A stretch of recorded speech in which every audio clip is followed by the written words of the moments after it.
வரஹ்மத்துல்லாஹி வபரகாத்து. கொஞ்சம் நீங்களும் நெருங்கி வாங்க, நானும் வரேன். பின்னுக்குள்ள உங்களுக்கு வசதியாக இருக்கும்.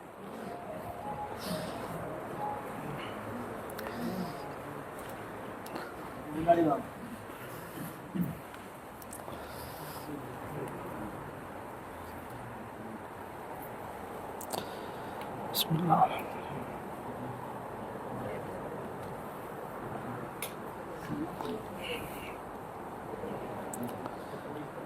الحمد لله رب العالمين والعاقبة للمتقين والصلاة والسلام على أشرف الأنبياء والمرسلين وعلى آله وأصحابه وأزواجه وذرياته وأهل بيته أجمعين، أما بعد. فأعوذ بالله من الشيطان الرجيم. بسم الله الرحمن الرحيم. يا أيها الذين آمنوا اتقوا الله حق تقاته ولا تموتن إلا وأنتم مسلمون. وقال نبينا عليه الصلاة والسلام: إنما الأعمال بالنيات وإنما لكل امرئ ما نوى. فمن كانت هجرته إلى الله ورسوله فهجرته إلى الله ورسوله، ومن كانت هجرته إلى دنيا يصيبها أو إلى امرأة ينكحها فهجرته إلى ما هاجر إليه. رواه البخاري. அல்ஹம்துலில்லா, ஒரு மகிழ்ச்சிகரமான சந்தோஷமான சந்திப்பு என்று நினைக்கிறேன். என்னுடைய இந்த பயணத்தில் பல பகுதியிலும் பல வகையான அமர்வுகள், சந்திப்புகள். அதில் இது ஒரு வித்தியாசமான தமிழ்நாட்டை சார்ந்த இந்தியா, இலங்கை, கேரளா பல பகுதிகளையும் சேர்ந்தவர்களோடு ஒரு அமர்வாக இருந்து உரையாடுகின்ற ஒரு வாய்ப்பு. இது ஒரு சந்தோஷமான வாய்ப்பாக நான் கருதுகிறேன். அல்லாஹு தாலா எங்களுடைய இந்த ஒன்று கூடலை பொருந்திக் கொள்வானாக. அல்லாஹு தாலாவுடைய மேலான பொருத்தத்துக்கும் அவனுடைய சங்கையான நெருக்கத்துக்கும் காரணமான ஒரு சந்திப்பாக ஆக்கி வைப்பானா. அன்பான கண்ணியமான சகோதரர்களே, எங்களுடைய உறவுகள் எல்லாம் அவனோடு உள்ள உறவை அழகுபடுத்துவதற்காக உள்ள உறவே. எங்களுடைய தொடர்புகள் எல்லாம் படைத்து ஆளுகின்றவனோடு உள்ள தொடர்பை சரிபடுத்துவதற்காக உள்ள தொடர்பே. எந்த உறவுகளில் தொடர்புகளில் அவனுடைய உறவு சம்பந்தப்படுகிறதோ அது சொர்க்கம் வரையும் நீடிக்கும். அது உலக லாபங்களை தாண்டி தீனுடைய ஆகிராவுடைய லாபங்களை உண்டாக்குகின்ற ஒளிமயமான வெளிச்சமான உறவுகளாக மாறும். அன்பான கண்ணியமான சகோதரர்களே, ஒரு உங்களுடைய கவனங்கள் இங்கே இருக்க வேண்டும். இது ஓகே, எனக்கு பிரச்சனை. ஓகே, ஜஸாக்கல்லா. நீங்கள் உட்காருங்க, அப்படி வாங்க.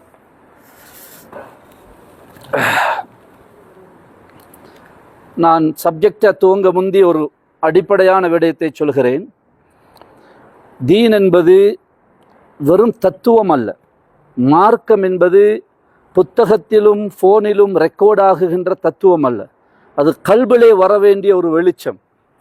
சஹாபாக்கள் முழு குர்ஆனையும் சுன்னாவையும் விளக்கங்களையும் தீனையும் அவர்கள் ரெக்கார்ட் பண்ணினார்கள், சேவ் பண்ணினார்கள். அவர்களை பைபாஸ் பண்ணி எங்கள்கிட்ட தீனுடைய அறிவு வரவில்லை. அவர்கள் மூலமாக தான் வந்தது. அவங்க முழு தீனையும் ரெக்கார்ட் பண்ணாங்க, சேவ் பண்ணினாங்க. எங்கே ரெக்கார்ட் பண்ணாங்கண்டா, அல்லாஹ் எனக்கும் உங்களுக்கும் ஒரு ஆச்சரியமான ரெக்கார்டரை தந்திருக்கிறாங்க. அதுதான் எங்களுடைய கல்புகள். இந்த ரெக்கார்டருக்கு அறிவில்லை, உணர்வில்லை, அதுக்கு கவலை வராது, அது அமல் செய்யாது, சொர்க்கம் போகாது, 1000 பயான் அதிலிருந்து வேலை இல்லை. ஆனால் எங்களுடைய கல்புகளில் தீன் சேவாக வேண்டும். உள்ளங்களில் தீன் ஒரு ஒளியாக இறங்க வேண்டும். படைத்தவனோடு உள்ளம் இணைய வேண்டும். படைப்பினங்களை தாண்டி படைத்தவனை நோக்கிய ஒரு பயணத்துக்கு பேருதான் மார்க்கம். அந்த பயணத்தில் கல்புகள் வெளிச்சமாக இருக்க வேண்டும். கல்புகள் வெளிச்சமான போதுதான் இந்த படைப்பினங்களுடைய இருள்களை தாண்டி படைத்தவனை நோக்கிய பாதையின் தெளிவு அவருக்கு வரும். இல்லையானால் படைப்பினங்களுடைய இருளிலே பின்னி படைப்பினங்களுக்கு உள்ளத்தை பறிகொடுத்து படைப்பினங்களுக்கு பின்னால் அலைந்து தன்னுடைய வாழ்க்கையை பறிகொடுத்து ஏமாந்து போகுகின்ற ஒருவராக ஆகிவிடுவார். எனவே கல்வியினுடைய குருட்டுத்தனம் கண்ணுடைய குருட்டுத்தனத்தை விட பாரதூரமானது. குர்ஆன் இதை பற்றி பேசுகிறது. கல்புடைய பார்வையை குர்ஆன் பசீரத் என்று சொல்கிறது. ஃபஇன்னஹா லா தஅமல் அப்சார். அவர்களுடைய கண்கள் குருடாகவில்லை, நன்றாக பார்க்குகிறார்கள், வஸ்துக்களை நன்றாக பார்க்குகிறார்கள். வலாக்கின் தஅமல் குலூபுல் லத்தி ஃபிஸ் சுதூர். அவருடைய கல்புகள் குருடாகிவிட்டது என்று குர்ஆன் சொல்கிறது. எனவே அன்பான கண்ணியமான சகோதரர்களே, அதிகமான வாலிபர்கள் இருக்கிறீர்கள். ஒரு அடிப்படையான விடயத்தை புரிந்து கொள்ள வேண்டும். ஒரு நாணயத்துக்கு 2 பக்கம் இருப்பதை போல, ஒரு காயினுக்கு 2 சைடு இருப்பதை போல என்னுடைய உங்களுடைய வாழ்க்கைக்கு 2 பக்கம் இருக்கிறது. ஒரு பக்கம் படைத்தவனோடு, மறுபக்கம் படைப்பினங்களோடு. இந்த 2 பக்கங்களும் பேலன்ஸ் ஆக வேண்டும். இந்த 2 பக்கங்களுடைய உறவுகளும் சீராக வேண்டும். இந்த 2 பக்கங்களுடைய உறவுகளும் தூய்மையாக இருக்க வேண்டும், அழகாக இருக்க வேண்டும். அதுதான் முழுமையான மார்க்கம். ஒரு பக்கத்துக்கு சாய்ந்து போகுகின்ற மார்க்கம் அல்ல தீன். படைத்தவனை நோக்கி பயணிக்குகிறேன் என்று படைப்பினங்களை தள்ளிவிட்டு முட்டிக்கொண்டு மோதிக்கொண்டு படைத்தவனை நோக்கி பயணிக்க முடியாது. படைப்பினங்களை திருப்திப்படுத்துவது என்று சொல்லி படைப்பினங்களோடு சேர்ந்து படைப்பினங்களுடைய திருப்திக்காக படைத்தவனுக்கு மாறு செய்கின்ற ஒரு பக்கம் மார்க்கம் அல்ல தீன். இந்த 2 பக்கங்களையும் நிதானமாகவும் மிக பக்குவமாகவும் பேலன்ஸ் பண்ண வேண்டிய பாரிய பொறுப்புள்ளவர்களாக நாம் இருக்குகிறோம். எனவே அன்பான கண்ணியமான சகோதரர்களே, எங்களுடைய ஒரு பக்கம் படைத்தவனோடு உள்ள உறவு சரியாக வேண்டும். படைத்தவனுடைய தொடர்பை அழகாக்க வேண்டும். நாங்கள் உலகத்தினுடைய வாழ்க்கையினுடைய லட்சியமே அதுதான். உலகத்திலே வாழுவோம், படைப்பினங்களோடு வாழுவோம், படைப்பினங்களை அனுபவிப்போம். ஆனால் படைப்பினங்களுக்காக உள்ளங்களை பறிகொடுத்து ஏமாந்து விட மாட்டோம். படைப்பினங்களை சம்பாதிப்போம், அனுபவிப்போம். ஆனால் படைத்தவனை நோக்கி பயணிப்போம். படைத்தவனோடு படைப்பினங்களோடு இருந்து கொண்டு படைப்பினங்களை தாண்டி படைத்தவனை நோக்கி பயணிப்போம். இதுதான் உலக வாழ்க்கையினுடைய லட்சியம், அதுதான் சாதனை. அன்பான கண்ணியமான சகோதரர்களே, வஸ்துக்களை அடைவது, உலகத்திலே வாழுவது, ஆசைகளையும் தேவைகளையும் பூர்த்தி செய்வதுதான் உலக வாழ்க்கையின் லட்சியம் என்று இருந்தால் மனிதனுக்கு 6வது அறிவு தேவையே இல்லை. 5 அறிவுள்ள மிருகங்கள் உலகத்திலே அவைகளுக்கு பசி, தாகம், ஆசை, இச்சை, வெயில், மழையுடைய தாக்கம் எல்லாம் இருக்கிறது. எல்லாத்தையும் அது முகம் கொடுக்குகிறது, ஃபேஸ் பண்ணுகிறது. ஆசைகளை பூர்த்தி செய்து கொண்டு, தேவைகளை பூர்த்தி செய்து கொண்டு அது உலகத்திலே வாழுகிறது. குட்டிகளை குஞ்சுகளை பெத்தெடுக்குகிறது. தன் குட்டிகளையும் குஞ்சுகளையும் விரோதிகளிடமிருந்து பாதுகாத்து வளர்க்குகிறது. அது உணவை தேடிக்கொள்கிறது, ஆசைகளை பூர்த்தி செய்கிறது, கூடுகளையும் பொந்துகளையும் கட்டி உலகத்திலே வாழுகிறது. எறும்பிலிருந்து உலகத்தில் பெரிய மிருகமான நீலத்திமிங்கிலம் வரையும் அதனுடைய வாழ்க்கையினுடைய லைஃப் ஸ்டைலை படித்து பாருங்கள். ஆச்சரியமாக வாழுகிறது, உலகத்தை அனுபவிக்கிறது. உலகத்திலே வாழுவதுதான் நோக்கம் என்று இருந்தால் இந்த 6வது அறிவு மனிதனுக்கு தேவையே இல்லை. உலகத்திலே மிருகங்கள், பறவைகள், பூச்சி, புழுக்கள் எப்படி வாழுகிறது என்பதை நான் சொல்ல தேவையில்லை. இன்று அதை பற்றி நிறைய ஆய்வுகள் நடந்து அதை பற்றி சொல்லிக் கொண்டிருக்கிறார்கள். எறும்பு, அதனுடைய வாழ்க்கை விதத்தை பாருங்கள். எப்படி ஒரு தத்துவமான ஒரு கூட்டு வாழ்க்கை, ஒரு சுயநலமில்லாத சமூக பற்றுடன் ஒரு எறும்பு வாழுகிறது. அதற்கும் பசி இருக்கிறது, உணவு தேவை இருக்கிறது. எப்படியெல்லாம் அது தன்னுடைய தேவைகளை பூர்த்தி செய்து கொள்கிறது. எனவே உலகத்தில் வாழுவதுதான் நோக்கம், வஸ்துக்களை அடைவது, அனுபவிப்பது தான் நோக்கம் என்றிருந்தால் 6வது தேவையே இல்லை. 5 அறிவோடு வாழலாம். மிருகங்களுக்கு போலீஸ் ஸ்டேஷன் இல்லை, ஹாஸ்பிட்டல் இல்லை, கவர்மெண்ட் இல்லை, ஹோல்சேல் ரிட்டல் வியாபாரம் இல்லை, மார்க்கெட் இல்லை. உலகத்திலே வாழுகிறது, ஃப்ரெஷ்ஷாக உலகத்தை அனுபவிக்கிறது, உலகத்திலே சுதந்திரமாக வாழ்கிறது. எந்த கட்டுப்பாடும், எந்த நாட்டுக்கு போவதற்கு அதுக்கு விசாவா, பாஸ்போர்ட்டா, டிக்கெட்டா எதுவும் தேவையில்லை. உலகத்திலே வாழுவதாக இருந்தால் இந்த 5 அறிவு மட்டும் போதும். உலகத்தை அனுபவிக்க, உலகத்தை அடைய, ஆசைகளை தேவைகளை பூர்த்தி செய்து கொள்ள. விரோதிகளிடமிருந்து அது தன்னை பாதுகாத்துக் கொள்ளுகிறது, ஃபைட் பண்ணுது, பழி வாங்குது. அது சுப்ஹான் அல்லாஹ், ஒவ்வொரு மிருகத்தினுடைய வாழ்க்கை விதங்கள். நோய் வருகிறது, நோய்க்கான இலைகுலைகளை சாப்பிட்டு அதற்கான வைத்தியத்தை செய்து கொள்கிறது. பிரசவ வேதனையை இலகுபடுத்துகின்ற விதங்களை அது தெரிந்து வைத்திருக்கிறது. அழகாக இயற்கையாக குட்டிகளை குஞ்சுகளை பெத்தெடுத்து உலகத்திலே வாழுகிறது. நன்கு புரிந்து கொள்ளுங்கள், நீங்கள் நன்ற விவரம் உள்ளவர்கள், படித்தவர்கள். எனவே இந்த மிருகங்களுக்கு இருக்குகின்ற ஆசைகளையும் தாண்டி, இந்த உலகத்துடைய தேவைகள் ஆசைகளை தாண்டி ஒரு லட்சியத்தை கொண்டு வாழ வேண்டியவர்கள் நாம். அந்த லட்சியத்தை புரியவும் அடையவும் இந்த வஸ்துக்களில் சிக்கி, இந்த வஸ்துக்களுக்கு அடிமையாகி படைத்தவனுக்கு மாறு செய்யாமல் இந்த உலகத்தினுடைய லட்சியம், உலகத்திலே அந்த படைத்தவனை அடைகின்ற அந்த லட்சியத்தை அடைந்து கொள்வதற்காக அல்லாஹு தாலா மிருகங்களுக்கு அப்பால் பட்ட 6வது ஒரு அறிவை தந்திருக்கிறான். அந்த 6வது அறிவையும் தந்து அதற்கு மேலால் 7வது ஒரு அறிவையும் வஹியை அல்லாஹ் தந்திருக்கிறான். குர்ஆன் சுன்னாவுடைய வஹியுடைய தெளிவான ஒரு வழிகாட்டலை, ஒரு அறிவை அல்லாஹு தாலா தந்திருக்கிறான். எனவே அன்பான கண்ணியமான சகோதரர்களே, எமது வாழ்க்கையினுடைய ஒரு பக்கம் எம்மை படைத்தவனோடு நாங்கள் சேருவது. அல்லாஹுவை நோக்கி பயணிப்பது என்பது பஸ்ஸிலோ, ட்ரெயினிலோ, ஃப்ளைட்டிலோ, ஜெட்டிலோ போகுகின்ற பயணம் அல்ல. அது உள்ளங்கள் அல்லாஹ்வின் பக்கம் திரும்புகின்ற ஒரு ஆன்மீக பயணம். நாங்கள் இங்கிருந்து கொண்டு, ரூமிலே இருந்து கொண்டு, நாங்கள் இருக்குகின்ற இடத்தில் இருந்து கொண்டு எங்களுடைய உள்ளங்களை அல்லாஹ்வின் பக்கம் திருப்பலாம். அல்லாஹ்வை நாடி தேடுகின்ற போது எங்களுடைய உள்ளங்கள் அல்லாஹ்வின் பக்கம் திரும்புகின்ற போது உள்ளங்கள் பிரகாசிக்கும், உள்ளங்கள் ஒளிமயமாகும். இது குர்ஆனுடைய அழைப்பு. குர்ஆன் சொல்லுகிறது, ஃபஃபிர்ரு இலல்லாஹ், அல்லாஹ்வின் பக்கம் விரையுங்கள். வ அனீபு இலா ரப்பிக்கும், உங்களுடைய ரப்பின் பக்கம் உங்களுடைய கவனங்களை திருப்புங்கள். வத்தபத்தல் இலைஹி தப்தீலா, முழுமையாக அவன் பக்கம் திரும்பி விடுங்கள். வைலா ரப்பிக ஃபர்கப், உம்முடைய ரப்பின் பக்கம் ஆர்வம் கொள்வீராக. எதையோ வாங்கணும், சேர்க்கணும், அடையணும், கிடைக்கணும் ஆசை இருக்குதே, இதையெல்லாம் தாண்டி எல்லாத்தையும் தாரவன் எனக்கு கிடைக்க வேண்டும், எல்லாவற்றையும் கொடுப்பவனை நான் அடைய வேண்டும் என்ற ஆசை உங்களுக்கு இருக்க வேண்டும் என்பதை இந்த வசனங்கள் உணர்த்துகிறது. எனவே அன்பான கண்ணியமான சகோதரர்களே, எப்போது இந்த கல்விலே அல்லாஹுடைய பொருத்தம் எனக்கு கிடைக்க வேண்டும், அவனை நான் அடைய வேண்டும் என்ற எண்ணம் வருகிறதோ, இந்த கல்பு அங்கிருந்து சாந்தி அடைய ஆரம்பிக்குகிறது. அங்கிருந்து குர்ஆன் சொல்கிறது, அலா பிதிக்ரில்லாஹி தத்மஇன்னுல் குலூப், அல்லாஹ்வின் நினைவு திக்ரை கொண்டு உங்களுடைய உள்ளங்கள் நிம்மதி பெறும் என்று குர்ஆன் சொல்கிறது. எனவே நினைவு திக்ர் என்பது அது நாவால் செய்கின்ற ஒன்றல்ல. தக்கர என்றால் நினைப்பது.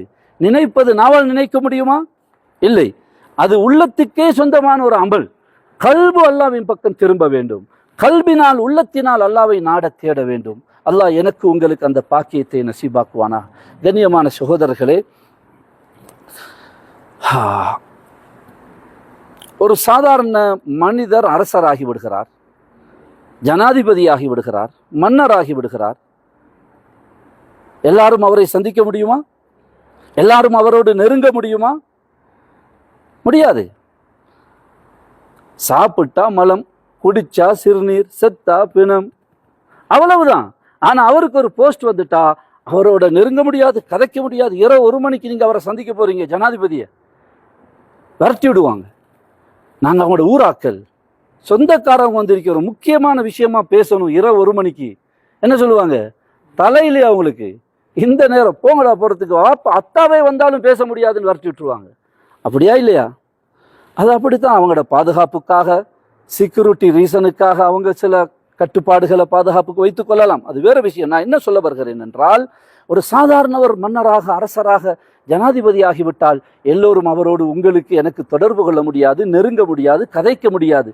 ஆனால் நீங்களும் நானும் விளங்க வேண்டிய ஒரு உண்மை என்ன? உலகத்தை ஆளுகின்ற ரப்புல் ஆலமீன், அரசனுக்கெல்லாம் பெரிய அரசன், இந்த வானத்தையும் பூமியையும் சந்திரனையும் சூரியனையும் கோள்களையும் நட்சத்திரங்களையும் கடல்களையும் சுப்ஹானல்லாஹ் அண்ட சராசரங்களை படைத்து ஆளுகின்ற ஜப்பார், கஹார், வஹாப், ரஸாக், ஹன்னான், மன்னான், தவ்வாப், துல் குவத்தில் மத்தீன், துல் ஜலாலி வல் இக்ராம், சர்வ அதிகாரங்களை கொண்ட அந்த ரப்புல் ஆலமீனுடன் யாரும் கதைக்கலாம். நீங்கள் யாரும் அவனை நெருங்கலாம், அவனோடு தொடர்பு கொள்ளலாம். இரவு 1 மணிக்கு தம்பி உங்களுக்கு முழிப்பு வருகுது, அல்லாஹ் இடத்துல கேட்க நினைக்குது, முடியுமா? முடியாதா? ரூமில் இருந்து இதெல்லாம் செய்யலாது. பள்ளிக்கு போகணும், காபாவுக்கு போகணும், மக்காவுக்கு போகணும், அஜரத்திடத்துல ஹசரத்திடத்துல போய் தான் பேசணும். அப்படி ஏதாவது ஒரு கண்டிஷன் இருக்கா? படைச்ச ரஹ்மான், பெத்த தாயை விட தாய் நம்மளை படைக்கல, ஒரு முடியை கூட படைக்கல, பெத்தெடுத்தா. பெத்த பாசம் அப்படி இருக்கும்டா, படைச்ச பாசம் இப்படி இருக்கும். அந்த படைச்ச ரஹ்மான் அவனோடு உரையாட, அவன்கிட்ட கேட்க, அவனோடு தொடர்பு கொள்ள எந்த தடையையும் வைக்கவில்லை. ஒரு வசதி வாய்ந்த செல்வந்தருடைய மகன் எங்கேயோ போய் யார்கிட்டையோ கடையில் வேலை செஞ்சுக்கிட்டு திங்க சாப்பிட கஷ்டப்படுறான்டா, நம்ம என்ன சொல்லுவோம்? முட்டாள் பயலை, அறிவில்லையா இவனுக்கு? அத்தாவுடைய தொடர்பை விட்டுட்டு அத்தாவுக்கு மாறு செஞ்சு எங்கேயோ போய் இவனுக்கோ அடிமையாக கஷ்டப்படுறானே என்று சொல்லுவோமா இல்லையா? நாம யாரு? உலகத்தை படைத்து ஆளுகின்ற அல்லாஹ்வின் அடியார்கள். அவனோடு உறவை தொடர்பை அழகுபடுத்தி விட்டால் நாங்கள் யாரிடமும் தலை குனிய வேண்டிய அவசியம் இல்லை. அவனிடம் நேரடியாக நீங்கள் பெறலாம். அவனிடம் அடைய வேண்டிய அடைவுகளை அடைந்து கொள்ளலாம். அவனுடைய தொடர்பை துண்டித்து விட்டு எங்கேயோ எவனுக்கோ எதுக்கோ எங்கேயோ கஷ்டப்பட்டு சிரமப்பட்டு தலை குனிந்து யாருக்கு முன்னாலோ கைகட்டி தலை குனிந்து கஷ்டப்படுகிறதை பார்க்குகின்ற போது ஆச்சரியப்பட வேண்டிய நிலைமை. குர்ஆன் கேட்கிறது, ஐன ததுஹபூன், எங்கே போகிறீர்கள்? இன்னொரு இடத்தில் குர்ஆன் கேட்குகிறது, மா கர்ரக பிரப்பிக்கல் கரீம், சங்கையான உன்னுடைய ரப்பை விட்டு உன்னை ஏமாற்றியது எது? அப்படி என்னதான் உனக்கு அல்லாவை விட பெரிய ஒன்று கிடைத்து விட்டது, அவனை விட்டு விட்டு அதற்கு பின்னால் சுத்துவதற்கு அலைவதற்கு? மா கர்ரக, உன்னை ஏமாற்றியது எது? பிரப்பிக்கல் கரீம், உன்னுடைய கரீமான ரப்பை விட்டு உன்னை திசை திருப்பியது எது?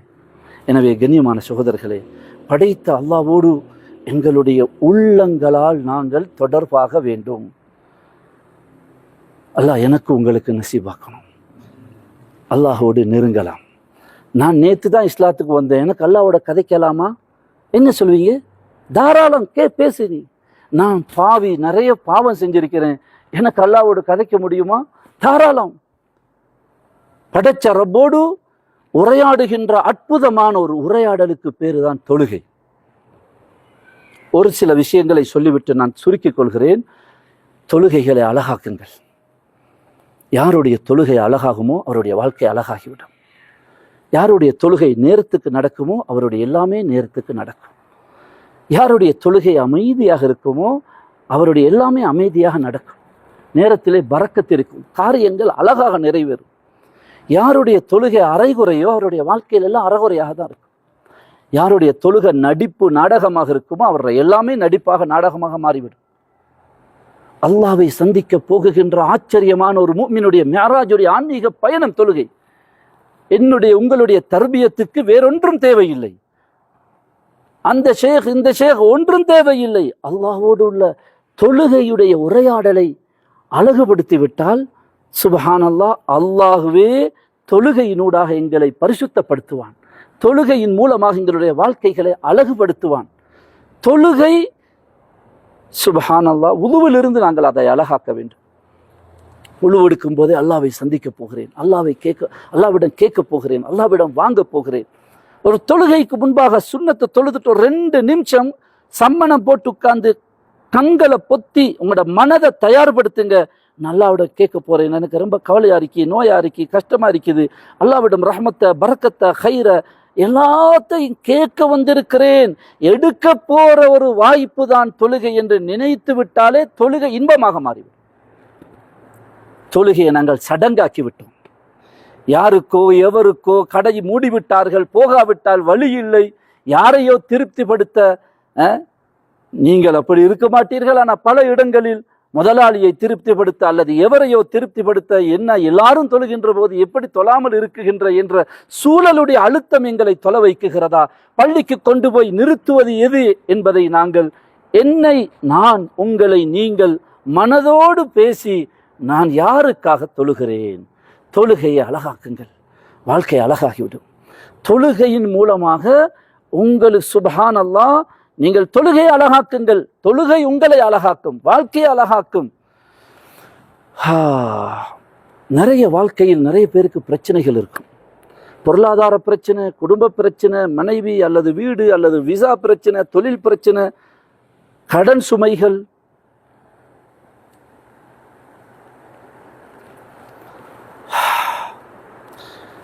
படைத்தவனுடைய தொடர்பை சரிபடுத்தி விட்டால் படைப்பினங்களுடைய தொடர்பு சரியாகிவிடும்.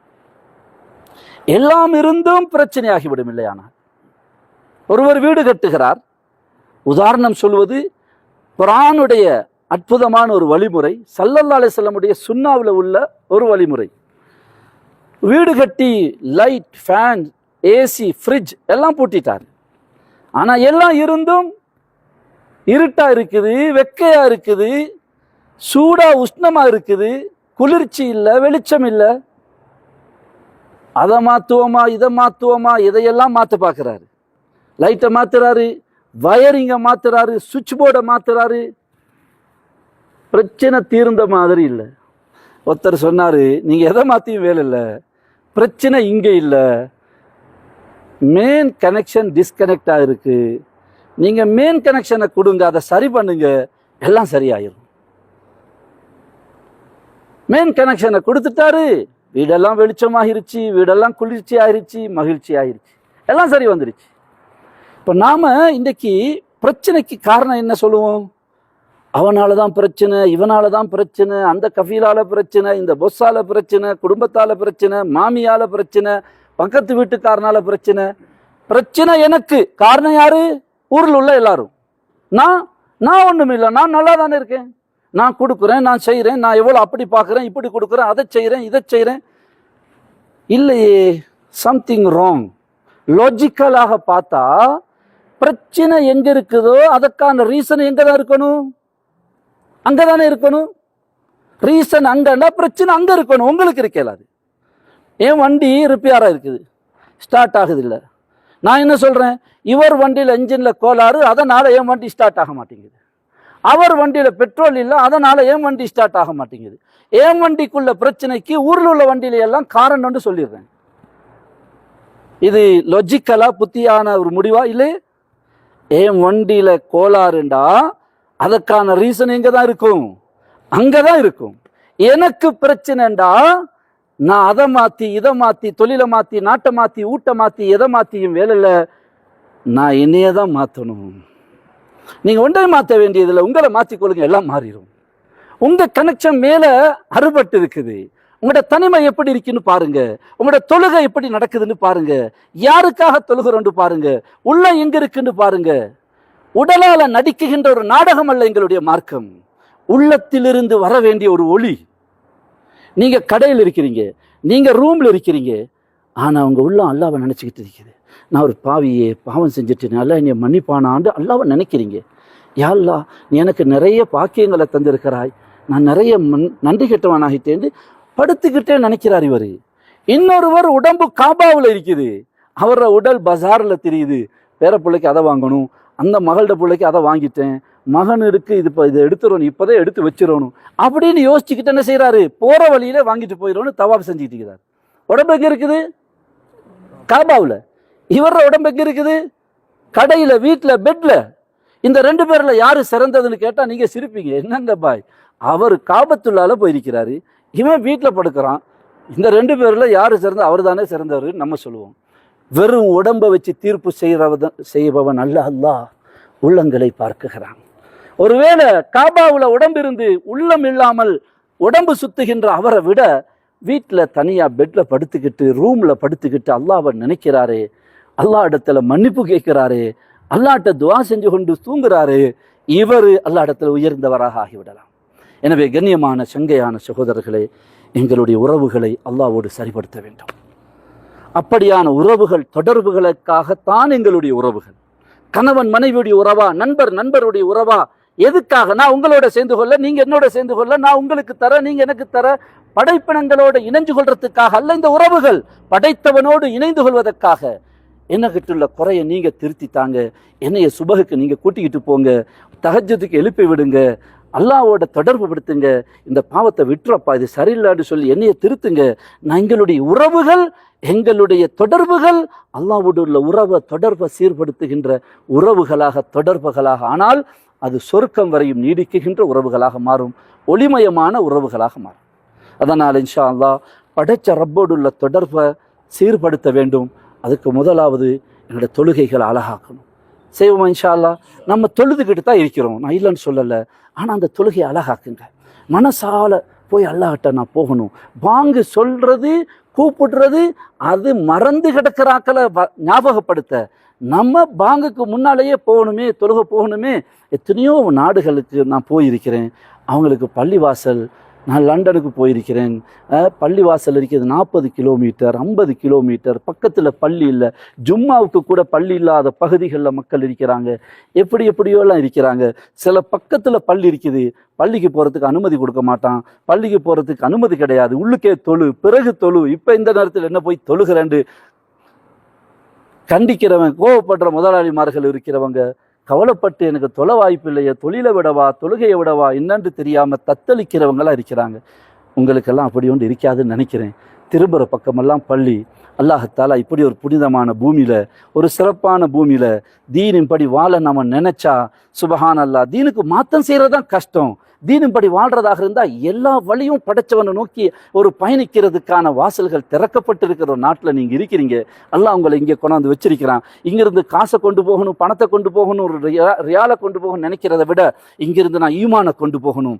படைச்சவனுடைய உறவை தொடர்பை சீராக்கி நம் நாட்டுக்கு போய் மனைவி பிள்ளைகளுக்கு இந்த உறவை கொடுக்கணும். அவங்களோட கல்விகளை வெளிச்சமாக்கணும். வீட்டுக்கு லைட்டை போட்டு வீட்டை வெளிச்சமாக்குறத விட அவங்களுடைய உள்ளங்களை படைச்சவனோட தொடர்படுத்தி வெளிச்சமாக்கணுன்ற முடிவு எடுக்கணும். நாங்கள் நம்ம ரோடெல்லாம் வெளிச்சமா இருக்கு, வீடெல்லாம் வெளிச்சமா இருக்குது, ஆனால் கல்வி இருட்டா இருந்தால் வாழ்க்கை இருட்டாகிரும். ஸல்லல்லாஹு அலைஹி வஸல்லம் வரும்போது மக்கமா நகரம், மதீனமா நகரத்தில் வெளிச்சம் இருக்கல, கரண்ட் இருக்கல, லைட் இருக்கல, பெரிய லாம்பு வசதிகள் இருக்கல, எல்லாம் இருட்டா இருந்துச்சு. ரோட்டையும் வீட்டையும் வெளிச்சமாக்க முந்தி ஸல்லல்லாஹு அலைஹி வஸல்லம் கல்புகளை வெளிச்சமாக்கி விட்டாங்க, படைச்சவனோட தொடர்படுத்தி விட்டாங்க. கல்பு வெளிச்சமானதோட அவங்களோட பேச்சு வெளிச்சமாகிச்சு, வாழ்க்கை வெளிச்சமாகிச்சு, அவங்க போற இடங்கள் எல்லாம் வெளிச்சமாகிச்சு. அந்த வெளிச்சத்தினுடைய ஒளியுடைய பரக்கத்துல தான் இன்றும் நாம எங்கெங்கேயோ தீனோட ஈமானோட இஸ்லாத்தோட வாழ்ந்து கொண்டிருக்கிறோம். எனவே கண்ணியமான சகோதரர்களே, படைச்சவனுடைய உறவை சரிப்படுத்த தொழுகையை அழகுபடுத்துங்க, குர்ஆனோட டச் ஆகுங்க. போனும் கையுமாக அலையிறன்றதை விட குர்ஆனும் கையுமாக நாம் அலையிறவர்களாக ஒரு நாளைக்கு கொஞ்சமாவது குர்ஆனை பார்க்காம ஓதாம நான் தூங்கக்கூடாது. குர்ஆன் ஓதுங்க, ஒளி, குர்ஆன் வெளிச்சம், பிரகாசம். ஓத தெரியாதா? படிச்சு கொள்றதுக்கு நிறைய வாய்ப்பு இருக்குது. உலமாக்கள் இங்க இருக்கிறாங்க, தாயிகள் இருக்கிறாங்க, அவங்கள்ட்ட கேளுங்க. நம்ம 3 பேர் இருக்கோம், எங்களுக்கு கிழமையில 2 நாள் டைம் தாங்க, சனிக்கிழமை தாங்க, வியாழ உங்களுக்கு வசதியான நேரத்தை கொடுத்து கேட்டு நீங்க குர்ஆனை அழகாக படிக்க, பாடமாக்க, மனநமிட, விளங்கி கொள்ள முயற்சி செய்யுங்க. குர்ஆனோட டச் ஆகுங்க. எல்லா கனெக்ஷனும் டிஸ்கனெக்ட் ஆகிரும். ஃப்ரெண்ட்ஷிப், ஓனர்ஷிப், ரிலேஷன்ஷிப், எல்லா ஷிப்பும் ஷிப் ஏறிடும். ரூஹு போனதோட முடிஞ்சு. ஒன்னையும் காணா, உடுத்து இருக்கிற உடுப்பையும் கழட்டி எடுத்துருவாங்க. ஆனால் ஒரே ஒரு கனெக்ஷன், உயிரே போனாலும் உலகமே அழிஞ்சாலும் டிஸ்கனெக்ட் ஆகாத ஒரு கனெக்ஷன். அது என்ன கனெக்ஷன்? குர்ஆனுடைய கனெக்ஷன். அது உலகத்தில் கனெக்டாக இருந்தால் அது கண்டினியூ ஆகும். குர்ஆனை நேசிங்க. குர்ஆன் ஒளி, பிரகாசம். அதை அழகாக ஓத, பாடமிட, விளங்க முயற்சிங்க. அல்லாஹ் உங்களுக்கு கிருபை செய்வான். செய்வோமா இன்ஷா அல்லாஹ்? எங்களுடைய ஒரு உறவு, ஒரு சைட் படைச்சவனோட, மறுபக்கம் படைப்பினங்களோட. எனக்கு ஒரு 6-7 நிமிஷம் இருக்குது இன்ஷா அல்லாஹ். நான் இப்போ எத்தனை மணி? 9:15 இன்ஷா அல்லாஹ். கண்ணியமான சகோதரர்களே, எங்களுடைய வாழ்க்கையினுடைய மறுபக்கம் படைப்பினங்களோட. தீன் பரிபூர்ணமானது, ஆச்சரியமான மார்க்கம், அழகான கவர்ச்சிகரமான ஒரு மார்க்கம். எவ்வளவு நாங்கள் அதை எடுக்கிறோமோ அந்த அளவுக்கு எங்களோட வாழ்க்கை கவர்ச்சியாக, மகிழ்ச்சியாக, வெளிச்சமாக மாறும். படைச்சவனை நோக்கி நான் பயணிக்க போறேன், நான் அல்லாஹ்வை அடைய போறேன்னு சொல்லிட்டு படைப்பினங்களோட முட்டிக்கொண்டு மோதிக்கொண்டு அவனை அடைய முடியாது. எல்லாரையும் அன்பு காட்டி, இரக்கம் காட்டி, எல்லாரையும் அரவணைச்சு கொண்டு தான் படைச்சவனை நோக்கி பயணிக்கணும். நீங்கள் இந்த நாட்டில் இருக்கிறீங்க, குடும்பங்கள் அதிகமான பேருடையது நாடுகளில் இருக்கலாம். முதலாவது நீங்கள் உங்களுக்கு மத்தியில் ஒத்துமையாக இருக்கணும். நீங்கள் ஒருத்தருக்கு அண்ணன் தம்பியாக இருங்க. வயசில் மூத்தவராக இருந்தால் தகப்பன் மாயி நினைங்க. உங்களை விட வயசு கொஞ்சம் மூத்தவர் அண்ணன்ட்டு சொல்லுங்க, தம்பின்னு பேசுங்க. அண்ணன் தம்பியாக இருங்க, ஒருத்தருக்கு உதவியாக இருங்க. நாடோ, தேசமோ, மொழியோ எங்களை பிரித்து விடக்கூடாது. நம்ம எல்லாரும் சகோதரர்கள், ஒரு குடும்பமாக இருங்க, அன்பு காட்டுங்க. யாருக்காவது ஒருத்தருக்கு கஷ்டம் வந்துட்டா எல்லாரும் சேர்ந்து ஒத்துழைங்க. நான் ஒரு 10 கிலோ வச்சிருக்கிறேன், நான் தனியாக தூக்குறதுண்டா சிரமம். 20 பேர் சேர்ந்து அரை கிலோ தூக்கிட்டா பாரமாது, பிரச்சனையே இல்லை. யாருக்காவது ஒரு கஷ்டம் வந்துட்டா அது ஒரு 20 கிலோ வெயிட் உள்ளதாக இருக்கும். நான் ஒரு அரை கிலோ, நீங்கள் ஒரு அரை கிலோ, எல்லாரும் சேர்ந்து அவர்றது 20 கிலோவை தூக்குறோம்டா, அது வெயிட்டே கிடையாது. காலால் தட்டி உதைச்சி அதை தள்ளி அப்புறப்படுத்த முடியுமான ஒரு வெயிட்டாக மாறிடும். ஒத்துமைன்றது ஆச்சரியமானது, ஒரு பலம். அது ஒரு பெரிய சக்தி. அது குடும்பத்திலேயாக இருக்கட்டும், சமூகத்திலேயாக இருக்கட்டும். ஒற்றுமைக்கு குர்ஆன்ல ஹபுல், கயிறு என்ற வார்த்தை பயன்படுத்தப்பட்டிருக்குது. கிதாபுல்லாவுக்கு ஹபுலுல்லா என்று அல்லாஹ் சொல்கிறான். கிதாபுல்லா அல்லாஹ்வுடைய வேதம் என்பதை சொல்வதற்கு அல்லாஹ்வின் கயிறு என்று அல்லாஹ் சொல்றான். அதுக்கு காரணம் என்ன? கயிறு இருக்கு, அதில் என்ன இருக்குது?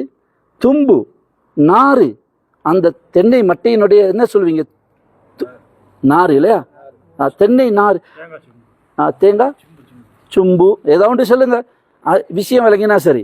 அதுல ஏதாவது ஒரு பலம் இருக்குதா? அந்த நாரை பிச்சா பிஞ்சு போயிடும், ஒரு பூனைக்குட்டியை கூட கட்ட முடியாது. அந்த பலவீனமான நாறுகள் எல்லாம் ஒன்று சேர்ந்து இணைஞ்சி ஒத்துமையாகி கயிறாக மாறின பிறகு யானையையும் கட்டி அடக்க முடியுமான பலமுள்ளதாக மாறிவிடுகிறது. அதுல வேற ஏதாவது ஒன்று இருக்கான்னு கேட்டா ஒண்ணு இல்லை, அதே தென்னை மட்டையினுடைய நாறு தான் இருக்கு. அப்ப இந்த பலம் எங்க வந்துச்சு? அது நாருக்குள்ள பலம் அல்ல. எதுக்குள்ள பலம்? ஒற்றுமைக்குள்ள பலம். எனவே மார்க்க ரீதியாகவும் பிரிந்து விடாதீர்கள், மொழி ரீதியாக அவங்க அது அந்த மொழி, நம்ம இந்த மொழி, அவங்க உருது, பிரியாதீர்கள். அவங்க அந்த பகுதி, நம்ம இந்த பகுதி, அவங்க அந்த நாடு இந்த நாடு, எந்த நாடும் இல்லை. நீங்க எல்லாரும் சகோதரர்கள், நீங்க பல பகுதியில் உள்ளவர்கள் இணைஞ்சிருக்கிறீங்க, சந்தோஷமாக இருக்கிறது. எனவே முதலாவது என்னுடைய பணிவான ஒரு வேண்டுகோள் உங்களுடைய ஒற்றுமை. ஒற்றுமையாதாக இருக்கிறீங்க, அதை இன்னும் வலுப்படுத்துங்க, அன்பு காட்டுங்க, உதவி செய்யுங்க. யாரும் எந்த வகையிலையும் எந்த அடிப்படையிலையும் காட்டி கொடுப்பதோ அல்லது அவரை துரோகம் செய்கின்ற விதத்தில் சிந்திக்க வேண்டாம். எல்லோருக்கும் அன்பு காட்டி, இரக்கம் காட்டி, பண்பு பாசம் காட்டி நாங்கள் ஒற்றுமையாக இருக்க வேண்டும். அன்புக்கும் பண்புக்கும் மொழியோ இனமோ மதமோ தடையில்லை, எல்லாத்தையும் தாண்டியதுதான் அன்பும் பண்பும். அப்படித்தானே? இரண்டாவது விஷயம், உங்களுடைய குடும்பங்களில் யார் யாருக்கு தாய் தகப்பன் ஹயாத்தோடு இருக்கிறார்களோ கொஞ்சம் கையொஸ்துங்களே. 2 பேரும் ஹயாத்தோடு இருக்கிறாங்க, 2 பேர்ல ஒருத்தர் இருக்கிறாங்க அப்படின்றவங்க கொஞ்சம் கையொஸ்துங்களே, நல்லா வஸ்துங்க. மாஷா அல்லாஹ், நிறைய பேர் வஸ்துவீங்க. நீங்க பாக்கியசாலிகள். போதும், நீங்க கொடுத்து வச்சாக்கு. உங்களுடைய ஆகப்பெரிய சொத்து அந்த வயசான தாய் தகப்பன் தான். நீங்க உழைக்கிற காலத்துல, கையில காலில் பலமுள்ள இந்த காலத்துல உங்க அத்தா அம்மா ஹயாத்தோடு இருக்கிறாங்கண்டா உங்களுடைய ஆகப்பெரிய சொத்து உங்களுடைய வீடோ குடும்பமோ எதுவுமே கிடையாது, அவங்க தான். அவங்களோட அன்பா பேசுங்க, பண்பா பேசுங்க. சில வேளை நீங்க செலவழிக்கிறதுனால நான் சொல்லுவேன், அந்த பண திமிரு சில நேரத்துல அது வார்த்தையில வரும். நாங்க கர்வத்தோட பேசுவோம், அடக்க பார்ப்போம், உங்களுக்கு ஒன்றும் புரியுது இல்லைண்டுவோம், நான் சொல்றதை கேட்காட்டி பணம் அனுப்ப மாட்டேன்னு சொல்லுவோம். இந்த திமிருத்தனத்தை பணத்தோட வச்சு கொள்ளுங்க, குடும்பத்தோட தாயோட தகப்பனோட காட்டிடாதீங்க. மன்னிப்பு கேளுங்க. உம்மானா தாயே, எப்பயாவது அவங்களோட மனசு நோகரமாய் பேசியிருந்தா மன்னிச்சு கொள்ளுங்கம்மான்னு சொல்லுங்க, மன்னிப்பு கேளுங்க. அவங்கள பார்க்கறதுக்காகவே ஒரு டிக்கெட்டை போட்டு போய் வர முடியுமா? போயிட்டு வாங்க. நாட்டுக்கு போனா ஊரு உலகம் நண்பர்கள்னு சுத்தாதீங்க, அம்மாவோடே இருங்க. அவங்க எவ்வளோ காலம் உங்களோட இருக்க போறாங்களோ தெரியாது. அத்தாவோட இருங்க, காலை ஊண்டி விடுங்க, கன்னத்தை முத்தம் கொடுங்க, நெத்திய மோந்து கொள்ளுங்க, கையெடுத்து மோந்து கொள்ளுங்க. எங்கேயோ இருக்கிற ஹஜருல் அஸ்வத் கல்ல முத்தம் கொடுக்க நிறைய பேர் ஆசைப்படுறாங்க. இரவு 1 மணிக்கு போய் முட்டி மோதி தள்ளி கஷ்டப்படுறாங்க. ஆனா காலடியில வீட்டுல மடியில இருக்கிற அந்த தாயுடைய பாச முத்தத்தை யாரும் உணர்றது கிடையாது. ஹயாத்தோடு இருக்கும்போது மதிக்கிறது இல்லை, கணக்கெடுக்கிறது இல்லை. மௌத்தான பிறகு நிறைய அழுது புலம்புறவங்க நிறைய பேர் இருக்கிறாங்க. ஆனா உயிரோடு இருக்கும்போது பயன்படுத்தி கொள்ளுங்க. அவங்கள வச்சே நீங்க அல்லாஹ்வை அடைஞ்சு விடலாம், அவங்கள வச்சே சொர்க்கம் போய் சேர்ந்து விடலாம். தாத்தா தங்கச்சி சகோதர சகோதரிகளுடைய உறவு, மனைவி பிள்ளைகளுடைய உறவு, இதெல்லாம் பாசமான உறவு. பணத்துக்காக இந்த பாசங்களை பறிகொடுத்துறாதீங்க, இந்த பாசங்களை பணத்துக்காக துண்டிச்சிடாதீங்க. காணிக்காக வழக்கு வம்பீடு போய் சண்டை சச்சரவு, வேலு பிரச்சனை, வழி பிரச்சனை, காணி பிரச்சனை, வீட்டு பிரச்சனை, சொத்து பிரச்சனை, எத்தனையோ உறவுகளை துண்டிச்சு வாழ்றாங்க. உணர்வு இல்லாத, உயிர் இல்லாத இந்த கல்லுக்காக மண்ணுக்காக இந்த உணர்வுகளை புண்படுத்தி விடாதீர்கள். அந்த கல்லுக்கு மண்ணுக்கு இந்த காணிக்கு பூமிக்கு உயிர் இல்லை, உணர்வு இல்லை, அதுக்காக இந்த உறவுகளை புண்படுத்தி விடாதீர்கள். அதை விட்டு கொடுத்து இந்த உறவுகளை விலை கொடுத்து வாங்குங்கள். உம்மா, அண்ணனுக்கு என்ன வீடு வேணுமாமா? எடுத்துக்கொள்ளட்டுமா, அது என்ன, இது மண்ணுமா? எங்க அண்ணன் எனக்கு கோடி, அது பொண்ணு, போகட்டும் வீடு, அண்ணன் எனக்கு வேணும். அக்காவுக்கு என்ன காணி வேணுமாமா? முன் இடம் வேண்டுமாமா? முன் கடை வேணுமா? எடுத்துக்கொள்ளட்டுமா, அது என்னம்மா? அது அக்கா எத்தனை கோடி எனக்கு பெருசு என்பதை புரிந்து இந்த கல்லை மண்ணை விட்டு கொடுத்து இந்த உறவுகளை விலை கொடுத்து வாங்குங்கள். நீங்கள் கொடுக்குகின்ற தர்மங்களில் மிகப்பெரிய தர்மம் உறவுகளை பாதுகாக்க விட்டு கொடுக்குகின்ற விட்டு கொடுப்பு தான். எனவே கண்ணியமான சகோதரர்களே, அன்பு, பாசம், இரக்கம், அதை மையப்படுத்தியது தான் எங்களுடைய குடும்ப வாழ்க்கை. எங்களுடைய பொருளாதாரம் நம்பிக்கை, நேர்மை, நியாயம், தூய்மை, இதை மையப்படுத்தியது தான் எங்களுடைய பொருளாதாரம். இஸ்லாமிய குடும்பவியல் என்பது அன்பு, பண்பு, பாசம், இரக்கம், அன்பு வார்த்தைகளோட பேசுங்க. என்னம்மா தங்கம்னு பேசுங்க, பிள்ளையோட மனைவியோட செல்லம்னு பேசுங்க, தங்கம்னு பேசுங்க, அன்பு வார்த்தைகளை பேசுங்க. என்ன நீ அதென்ன இங்கே தூரத்தில் இருந்து கண்டு கடுப்பு, ஒரே குறை காணுவது, குறை சொல்வது, பழைய குத்தங்களை தவறுகளை சொல்லிக்காட்டு மனதை நோகடிக்குகின்ற அம்பை விட மோசமானதுதான் வார்த்தையால் தாக்குவது. அம்பால தாக்குறது உடம்பைத்தான் பாதிக்கும், அது ஆறிரும். ஆனால் வார்த்தையால் தாக்குவது அது உள்ளத்தை பாதிக்கும், அது ஆறாத வடுவாக மாறிவிடும். வார்த்தைகளை அளந்து பேசுங்கள், வேகப்பட்டு விடாதீர்கள், கோபப்பட்டு ஆத்திரப்பட்டு அது இது என்று கத்தி விடாதீர்கள். தூரத்தில் இருக்கிறோம், எப்பையும் அன்பாக பேசுங்க. தவறு செய்வாங்க, தவறுகள் நடக்கும். கோபம் வந்துட்டா பேச்சை வச்சிருங்க. நான் வேலையா இருக்கேன், கொஞ்சம் அப்புறம் பேசுறேம்மான்னு வச்சிருங்க. அமைதியா இருக்கும்போது அழகான வார்த்தைகளோடு பேசுங்க.